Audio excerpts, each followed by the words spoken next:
یہ خواتین حضرات ہمارے ساتھ موجود ہیں چندہ خیری صاحبہ، بہت شکریہ آپ کا، آپ نے وقت دیا۔ آپ پٹواری اور اردو کی شاعرہ ہیں اور بہت اچھی مقررہ بھی ہیں۔ میڈم، آج کا جو پروگرام ہے، کیونکہ پروگرام یہ آج کا جو تھا ہمارا امام علی مقام کے بارے میں تھا، تو اس بارے میں بتائیے گا کہ ایک شاعر یا ایک شاعرہ جب لکھتی ہے تو اس کی قلم کیسے وہ الفاظ لکھ پاتی ہے یا وہ کیسے سوچ پاتے ہیں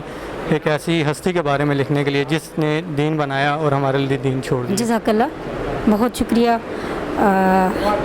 جس ہستی کے بارے میں آپ نے ذکر کیا کہ ایک شاعر یا شاعرہ جب قلم اٹھاتی ہیں تو کیا سوچ کے لکھتی ہیں،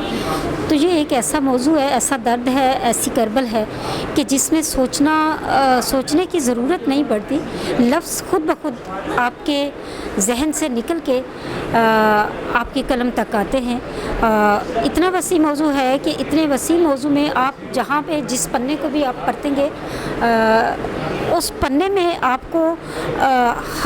ہر سبجیکٹ ملے گا، زندگی سے، نظام حیات سے جڑا ہوا، اپنے دین سے جڑا ہوا، دین اسلام کے علاوہ بھی جتنا بھی نظام حیات ہے، ہر ایک حوالے سے آپ کو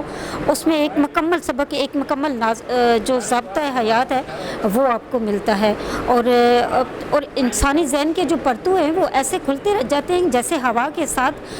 کتاب کے آپ پنے پلٹتے ہوئے آپ کو نظر آتے ہیں، اور جو آپ اس کے اندر